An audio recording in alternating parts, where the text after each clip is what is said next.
কি ব্যাগটা দাও তো। কিসে? চেনটা খুলো না।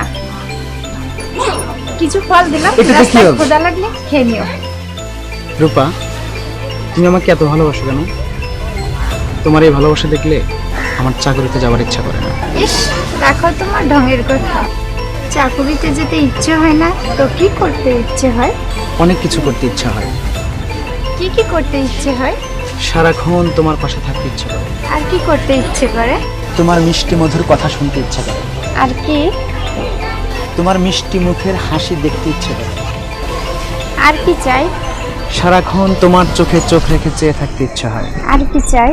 কে কি চায় রে রূপা? না না কাকা, এখানকার কেউ কিছু চাচ্ছে না, আমাদের অফিসের কথা বলছি। ও তাই বুঝি? আরে অফিসের কথা বাদ দিয়ে নিজেদের কথা বল, কাজে লাগবে। ইমন, কাকা আমাদের সব কথা শুনে ফেলেনি তো? মনে হচ্ছে সবকিছু শুনে ফেলছে। হাই হাই, এখন উপায় কি? লোকটা তো মোটেও ভালো না, সমস্ত এলাকায় বলে বেড়াবে। উপায় কি আর হবে? সারা এলাকায় বলে বেড়াবে, বদনাম করবে, সালিশ বসাবে, এই তো। তারপর কি হবে? তারপর বিয়ে। তাই নাকি? তাহলে তো কাকা অনেক ভালো কাজ করবে। মানে ভালো কাজ করবে মানে? আমি আমার নিজের পেট চালাতে পারি না, বিয়ে করে তোমাকে খাওয়াবো কি?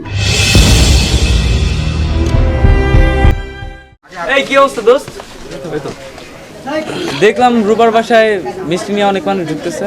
না জানিস না রূপার তো বাইরে রূপাকে নাকি পছন্দ হয়েছে, ওকে আজকে বিয়ে করে নিয়ে যাবে। কি বলিস ব্যাপারটা? ব্যাপারটা তো সোহাগ জানে। না জানে না। ইমন তো শহরে, সোহাগ দিকে তো ব্যাপারটা জানাতে হবে। আচ্ছা তোরা থাক।